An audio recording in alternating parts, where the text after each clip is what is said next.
अस्सलाम वालेकुम दोस्तों, मैं हूं आर्टिस्ट फसी नवाज और आप देख रहे हैं YouTube channel art and talk with फसी नवाज। दोस्तों, free of cost sketching and painting सीखने के लिए मैं एक बहुत ज़बरदस्त प्लेटफॉर्म ले आया हूं। मेरे इसी यूट्यूब चैनल पे आप कंप्लीट स्केचिंग एंड पेंटिंग सीख सकते हैं और वो भी बिल्कुल फ्री।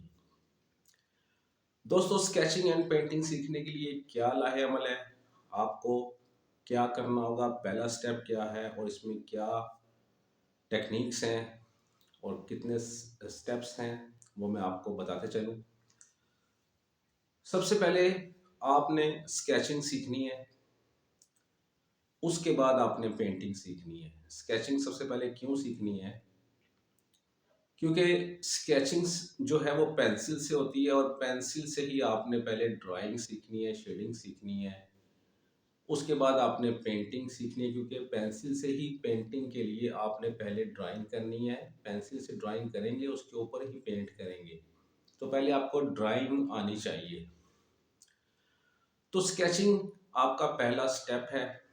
तो चलें स्टार्ट करते हैं कि स्केचिंग सीखने के लिए क्या टेक्निक्स हैं और क्या स्टेप्स हैं, किस पे आपने काम करना है, किस तरह से आपने इसको स्टार्ट करना है। तो अगर आपके पास कॉपी और एक पेंसिल है तो आप लिख लीजिए। मैं ये थोड़ा सा लेक्चर दूंगा, उसके बाद आपका पहला जो लेसन है स्केचिंग का वो स्टार्ट कर देंगे। स्केचिंग सीखने के लिए सबसे पहले ये कि 3 स्टेप्स हैं। पहला स्टेप ये है कि आपने शेडिंग सीखनी है और दूसरा स्टेप ये है कि आपने ड्राइंग करके उसके ऊपर शेडिंग करनी है और तीसरा स्टेप ये है कि आपने ग्रिड के साथ ड्राइंग एंड शेडिंग करनी है। और ये स्टेप्स जो हैं, 3 स्टेप्स जो हैं, इसमें मैं आपको भरपूर गाइड करूंगा, दोबारा भी बताऊंगा कि आपने, अगर आप भूल जाते हैं कुछ चीज़ें तो मैं आपको साथ साथ में दोबारा हर वीडियो में बताता रहूँगा और आप कमेंट्स करके भी पूछ सकते हैं अपने क्वेश्चन जो भी आपके पास हैं। तो जैसे कि मैंने आपको 3 स्टेप्स बताए, पहला शेडिंग, दूसरा ड्राइंग एंड शेडिंग, तीसरा जो है ग्रिड, ड्राइंग, शेडिंग, और इसके बीच में एक स्टेप ऐसा भी है जो किसी भी वक्त यूज़ किया जा सकता है, वो है लाइव ड्राइंग। अभी हो सकता है आपको पता ना हो कि ये भाई कैसे स्टेप्स हैं, ये क्या है, ये क्या बला है, तो आपने वरी नहीं करनी। मैं आपको जब मैं आर्ट वर्क करूँगा, स्केचिंग करूँगा, तो बीच में दोबारा से बताता रहूँगा। ओके, ये 3 स्टेप्स हो गए और 4 टेक्निक्स हैं। 4 टेक्निक्स क्या है? आपने खुद काम करना है। नंबर 1 जो है, आपने खुद काम करना है और सेकंड ये है कि आपने मुझे काम करते हुए देखना है और थर्ड ये है कि आपने लेक्चर सुनना है मेरा, जो मैं लेक्चर अभी भी दे रहा हूँ, इस तरह से आपने लेक्चर सुनना है और आपने क्वेश्चंस करने हैं जो आपके माइंड में हो, वो आपने मुझसे पूछना है। ओके, तो चलें टाइम वेस्ट किए बगैर स्टार्ट करते हैं पहला स्टेप। ओके, ये मैं बता दूं आपको स्टार्ट करने से पहले कि ये मेरे पास कुछ मटेरियल्स हैं। पेंसिल्स में फ़िलहाल आप 2B, 3B, 4, 6, 8, 9, 10B ये आप यूज़ कर सकते हैं। ये आपको नॉर्मल स्टेशनरी शॉप से मिल जाएंगी ये पेंसिल्स और ये तकरीबन 30 to 40 रुपीज़ के करीब होती है ये पेंसिल। आप इसको देख सकते हैं। इसकी लुक ऐसी होती है, बट इसके यहाँ पे नंबर लगा हुआ होता है 9B, 10B, 2B। जितना डार्क या लाइट कलर आपको चाहिए हो वो आप ले सकते हैं। और इसके अलावा मेरे पास इम्पोर्टेड पेंसिल्स भी हैं जो प्रोफेशनल आर्टिस्ट ही हम लोग यूज़ करते हैं, क्योंकि इसका लेड जो है वो काफ़ी सॉफ्ट होता है और काफ़ी जो है कि बेहतर होता है हमारे काम के लिए। लेकिन ये आम स्टूडेंट को सीखने के लिए ज़रूरी नहीं है, क्योंकि ये काफ़ी कॉस्टली पेंसिल होती है। ये पेंसिल हम इसलिए यूज़ करते हैं क्योंकि जो क्लाइंट के स्केचेस हम बनाते हैं उसमें हमें क्वालिटी देनी होती है। क्वालिटी इसमें क्या होती है कि नंबर वन तो ये कि इससे बना हुआ, इस पेंसिल से बना हुआ जो स्केच होता है उसमें रिफ्लेक्शन और शाइन नहीं होती। जैसे कि स्केच सामने रखा हुआ वो बना हुआ इन पेंसिल से, इंपोर्टेड पेंसिल से, तो उनमें रिफ्लेक्शन या शाइन जैसे कि आंखों को लगती है, स्केच ऐसे करके देखो या इधर से देखो तो ठीक नज़र आता है, या ऊपर से या नीचे से या लाइट जल जाए तो उसमें रिफ्लेक्शन आ जाती है नॉर्मल पेंसिल से, लेकिन इन इंपोर्टेड पेंसिल से नहीं आती रिफ्लेक्शंस। और ये जो बाहर की इंपोर्टेड स्टेटलर और गोल्ड फाइबर कहा जाता है इन पेंसिल्स को, ये आप अगर लेना चाहें, अगर आप अफोर्ड कर सकें तो ले भी सकते हैं। ये मैं आपको बता देता हूँ, ये बड़े स्टेशनर शॉप से मिलती हैं, जैसे कि इस्लामाबाद में सुपरमार्केट में दुरानी, और पिंडी में वसीम स्टेशनर सदर में, कराची में सदर में बम्बूट एंड कंपनी, लाहौर में अनारकली से भी जो अच्छी बड़ी स्टेशनर शॉप है वहाँ से मिल जाती हैं। और ये आप कभी भी किसी वक्त दोबारा भी मुझसे पूछना चाहें तो पूछ सकते हैं, मैं वैसे इसकी डिटेल आपको मज़ीद बता देता हूँ अभी। ओके, पहले मैं ये बता दूँ कि जो मैं बात कर रहा था कि इन पेंसिल से जो शेड होता है, जो इफ़ेक्ट होता है पोर्ट्रेट का, वो किसी भी साइड से देख लिया जाए तो वो एक ही जैसा नज़र आता है इन पेंसिल को यूज़ करते हुए, और उसमें रिफ्लेक्शन नहीं होती, और उसका जो लेड होता है वो सॉफ्ट होता है, और अगर हाथ लगाया जाए तो इतना वो कलर फैलता नहीं है। इन पेंसिल से काफ़ी कह लें कि जमने वाला, रहने वाला कलर है ये, बाहर की जो पेंसिल, इंपोर्टेड पेंसिल। और इनको जो है ना स्टेटलर इम्पोर्टेड कहा जाता है, ठीक है। ये जर्मनी से इंपोर्ट होती हैं। और इसी तरह की कुछ pencils gold fibre, fibre castle, वैसे तो नॉर्मली एक रेड कलर का पैकेट मिलता है, वो सस्ता होता है फैबर कैसल, वो नहीं। ये जो पेंसिल है ये 120-130 रुपीज़ के लगभग एक पेंसिल होती है, और सम जगहों से 150-100 इस तरह से मिलती है। मैं मज़ीद आपको डिटेल इसमें बताता रहूँगा, लेकिन अभी फ़िलहाल आप इन में ना ही इसको यूज़ करें फ़िलहाल, क्योंकि आपने तो प्रैक्टिस करनी है। तो आप इस तरह की 2B, 9B, 3B, इस तरह की जो पेंसिल्स हैं इनमें जो नंबर्स हैं सारे 9B, 2B, 3B, आपको मैं नंबर दिखा दूँ, ये देखें ये 10B है, इस तरह से अगर आप देखें 10B, बट थोड़ा सा क्लोज कर लूँ, बट क्लोज करने से फेड दिखा रहा है कैमरा। और ये 9B है, ठीक है। यहाँ पे नंबर ये लिखा हुआ है 9B, but I don't know कि कैमरा में आपको क्लियर नज़र आ रहा है या नहीं, बट आप इसकी ओवरऑल लुक देख लें, ये कलर हैं, इसके लुक हैं, और आप इसको यूज़ कर सकते हैं। और अगली बात जो है वो ये कि आपने कटर यूज़ करना है, आपने शॉर्पनर यूज़ नहीं करना।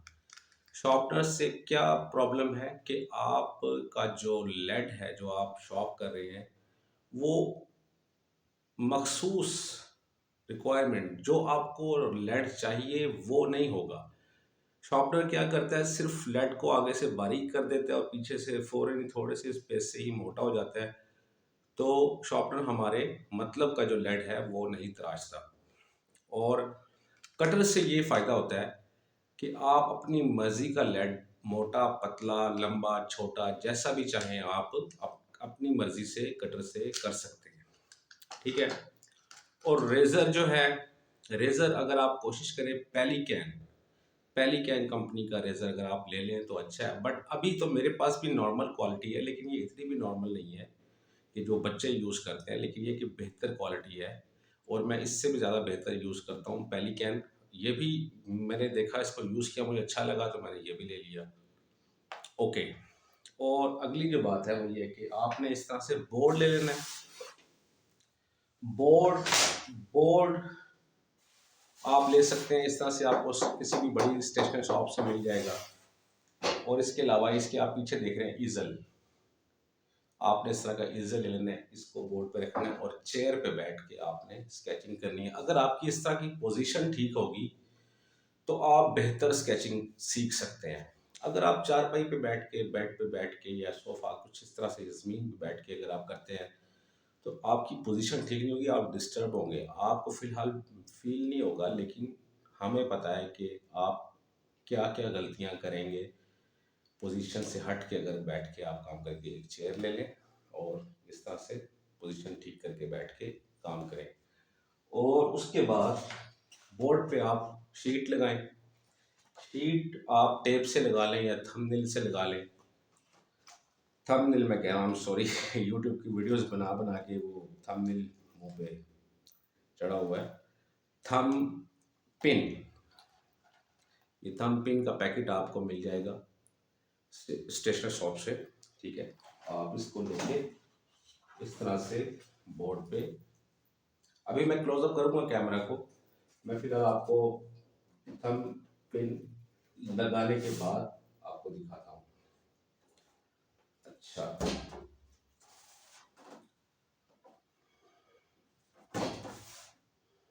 ठीक है जी। मैं अभी क्या करता हूँ कि पेंसिल उठा लूँ और कैमरा स्टार्ट जो है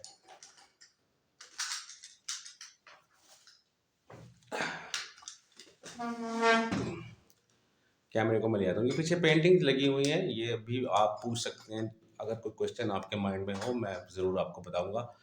क्वेश्चन कोई भी आप पूछ सकते हैं, आपको जो है रोकूंगा नहीं मैं। कोई भी काम कर, किसी भी स्टेप पे काम करना चाहें ट्राई ज़रूर करें, लेकिन ये है कि पहले स्टेप से अगर आप करेंगे तो सीखेंगे। हाँ, अगर दूसरे तीसरे स्टेप ग्रिड आप यूज़ करते हैं, लाइव ड्राइंग करते हैं, करें ज़रूर। प्रैक्टिस करने में कोई हर्ज नहीं है, लेकिन सीखने के लिए बेहतर तरीका जो है वो मैं आपको बताऊंगा। जैसे कि मैंने पहले बताया वैसे ही आप कीजिएगा। प्लीज़ मैं कैमरे को मूव कर देता हूँ उसकी तरफ। ओके जी, जैसे कि हमने बात की है कि हमने पहले स्केचिंग सीखनी है, और स्केचिंग का जो पहला स्टेप है वो है शेडिंग। वैसे तो नाक, आँख, मुंह मैं बना के अभी आपको दिखा दूंगा, लेकिन ये कि जैसे कि मैं आपको इधर एक नोज़ बना के दिखाता हूँ,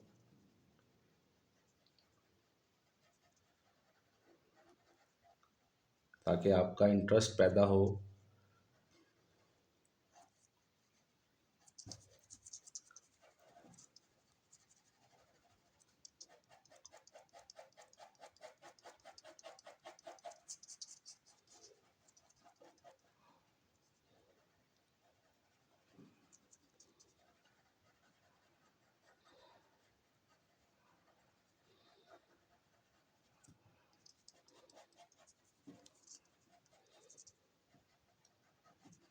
अब ये सिर्फ मैं आपको दिखा रहा हूँ कि थोड़ा बहुत अगर आप हाथ इस तरह से चलाना चाहें तो प्रैक्टिस ज़रूर करें।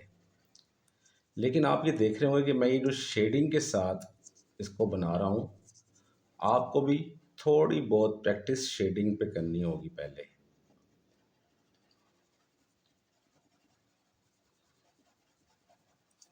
फिलहाल आप सिर्फ देख सकते हैं इसको कि यार ये इस तरह से बनता है, लेकिन आपको स्टेप बाय स्टेप मैं बताना चाहूँगा। लेकिन अब ये रफ सा एक मैंने नोज़ आपको बना के दिखाया।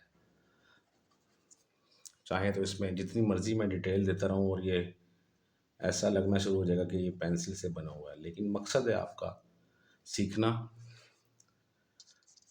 अच्छा, शेड, जैसा कि मैंने बात की थी आपसे कि भाई आपने शेड जो है पहले सीखना है। शेड में आपने क्या करना है,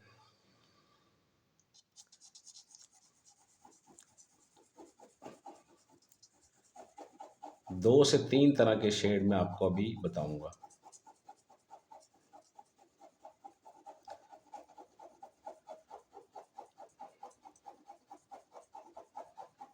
आपने सबसे पहले इस शेड की प्रैक्टिस करनी है। इस शेड में क्या है, इस शेड में ये है कि आपका जो शेड है ये जब आप इस तरह से करेंगे तो मिक्स होना चाहिए, यहाँ से लेके यहाँ तक एक ही जैसा होना चाहिए। आपने इसकी प्रैक्टिस करनी है, मीन्स कि ऐसा नहीं होना चाहिए कोई लाइन लाइट और कोई लाइन जो है डार्क, ऐसी नहीं होनी चाहिए, एक ही जैसा मिक्स होना चाहिए।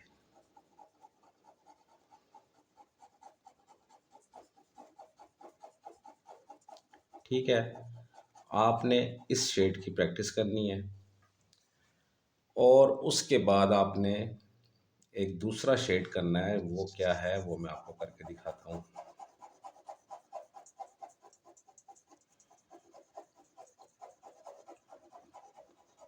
दूसरा शेड क्या है, डार्क से लाइट।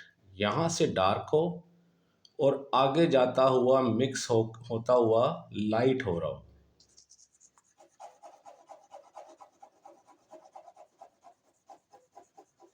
आगे जाते हुए हाथ को लाइट रखना है, ज़्यादा वज़न नहीं देना है।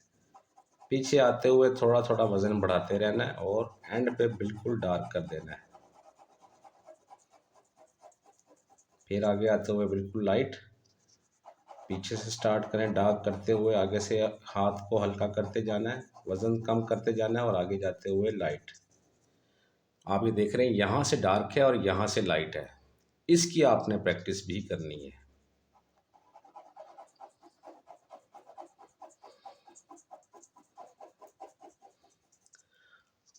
आपको मैं साथ में बताता चलूँ कि सारा स्केच, सारा पोर्ट्रेट शेड से बन जाता है। शेड के अंदर ही डार्क चीज़ें, डार्क लाइंस आ जाती हैं, लेकिन वो होता शेड है। लेकिन शेड से, जैसे कि मैंने कहा कि आपने पूरा स्केच बना लेना है, आपने इस तरह से लाइन दे के स्केच नहीं बनाना। इस तरह की हार्ड लाइन, ये हार्ड लाइंस हैं, इनको नहीं करना। शेड के साथ पूरा स्केच बन जाएगा। अगर आप ये देखेंगे यहाँ पे जो ये लाइन है डार्क, ये भी इस तरह की लाइन नहीं है, ठीक है। ये शेड है बट डार्क शेड है थोड़ा सा, ये कि मिक्स होता हुआ। आपने पूरा स्केच जो है शेड के साथ बनाना है, इस तरह से आउटलाइन नहीं देनी। समटाइम लोग क्या करते हैं कि यार आँख बना रहा हूँ तो चलो यार पहले मैं आउटलाइन दे दूँ, ऐसे करके आउटलाइन दे देते हैं, ऐसे करके। ऐसे नहीं करना। आँख बनाते हुए जैसे कि मैंने आपको शेड, इस तरह से लाइट शेड लेके चलना है, इस तरह से।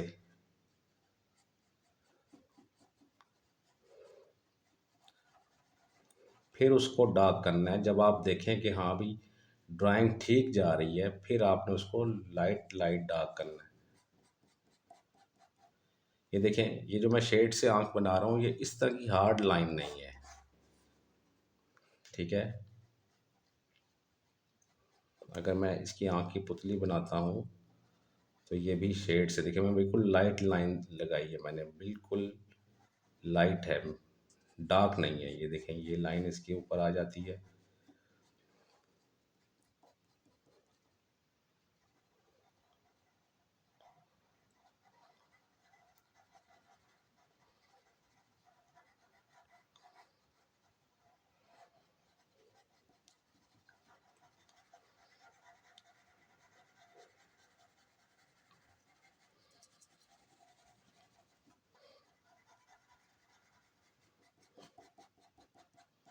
इन सब चीज़ों की आप प्रैक्टिस ज़रूर करें।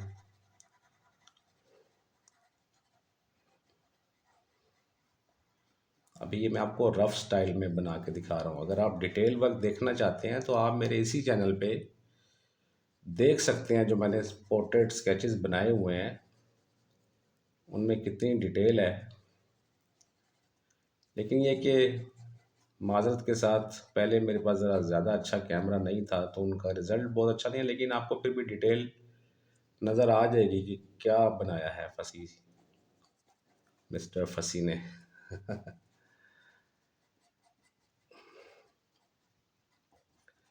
ठीक है।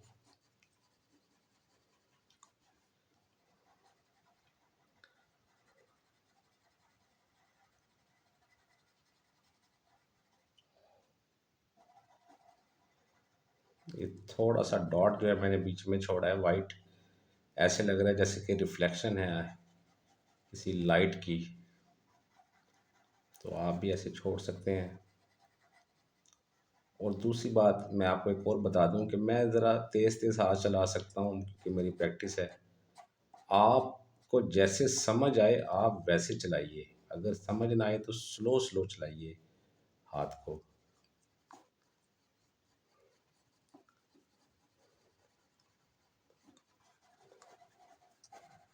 यहाँ पे आईब्रोज शुरू हो जाती हैं, लेकिन थोड़ा रफ सा मैं बना के आपको दिखा रहा हूँ, ज़्यादा डिटेल नहीं दे रहा हूँ, इसलिए कि आपको एक वो होता है ना जुनून, यार मैं तो चेहरे बनाने, आँख, नाक, मुँह बनाना चाहता हूँ, स्केचिंग सीखना चाहता हूँ, लेकिन ये भाई साहब ने मुझे शेड पे लगा दिया है। तो नो इशू, आप आँखें भी बनाएँ, नाक भी बनाएँ जिस तरह से मैं बना रहा हूँ, लेकिन सीखना पहले आपको शेड होगा। प्रैक्टिस करने में कोई हर्ज नहीं है, आँख बनाएँ, नाक बनाएँ, जो भी आप चेहरा बनाना चाहें बनाएँ, लेकिन शेड जब आप सीखेंगे तो उससे जो आपके पोर्ट्रेट में क्वालिटी आएगी वो अभी आपको पता नहीं है। और स्टूडेंट वही अच्छा होता है जो टीचर की बात को मान के चले। अपनी मर्ज़ी से स्टूडेंट्स बहुत सारे कोशिश करते हैं, फिर उनसे काम नहीं होता, फिर वो कहते हैं यार मैं क्या करूं, फिर वो उस्ताद की गलतियां निकालते हैं। एनीवे, आज के लिए आपका लेसन ये काफ़ी है। आपने होमवर्क करना है, इन 2 शेड्स को करना है, कोशिश कीजिएगा इस तरह से कुछ और चीज़ें बनाएं जैसे कि मैंने बनाई है। तो प्लीज़ वेट। ओके, तो आज का आपका जो होमवर्क है वो ये है जो मैंने अभी आपको करके दिखाया है।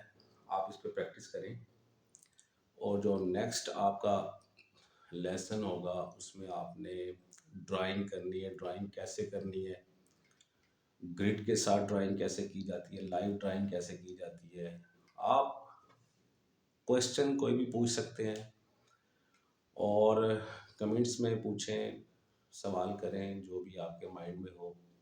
फ़िलहाल आप इस पे प्रैक्टिस करें, और नेक्स्ट जो लेसन होगा उसका आप वेट करें, मैं जल्द वो भी अपलोड कर दूँगा, और आपको मज़ीद बताता रहूँगा हर लेसन में मटेरियल्स किस किस किस्म के होते हैं, कौन सा मटेरियल किस लिए होता है, पेंटिंग में, स्केचिंग में, पोस्टर पेंट्स क्या होते हैं, ऑयल पेंट्स क्या होते हैं, एक्रेलिक पेंट्स क्या होते हैं, विल्सन न्यूटन के पेंट का और मैरिज पेंट का क्या डिफरेंस है, स्टेटलर की पेंसिल्स के मज़ीद क्या फ़ायदे हैं, नॉर्मल पेंसिल के क्या नुकसान है, और स्केचिंग को किस वक्त किस मूड से किया जाए, किस तरह से मूड बनाया जाता है स्केचिंग का। बहुत सारी टेक्निक्स हैं, हज़ारों।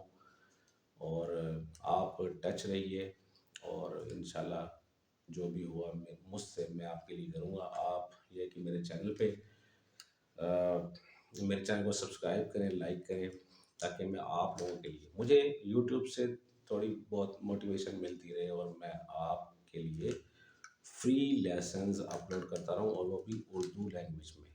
ठीक है फ्रेंड्स, इंशाल्लाह मिलते हैं। आपका होमवर्क है, आप मुझे ज़रूर चेक करवाइएगा, और अगर आपको मेरा व्हाट्सएप नंबर चाहिए तो मैं किसी तरीके से आपको दे दूँगा, या आप अपना कमेंट्स में अपना नंबर मुझे सेंड कीजिए, मैं ख़ुद आपके नंबर पे आपसे रब्ता करके, अगर आप कुछ पूछना चाहते हैं, मज़ीद व्हाट्सएप पे बात करना चाहते हैं, तो मैं हाज़िर हूँ।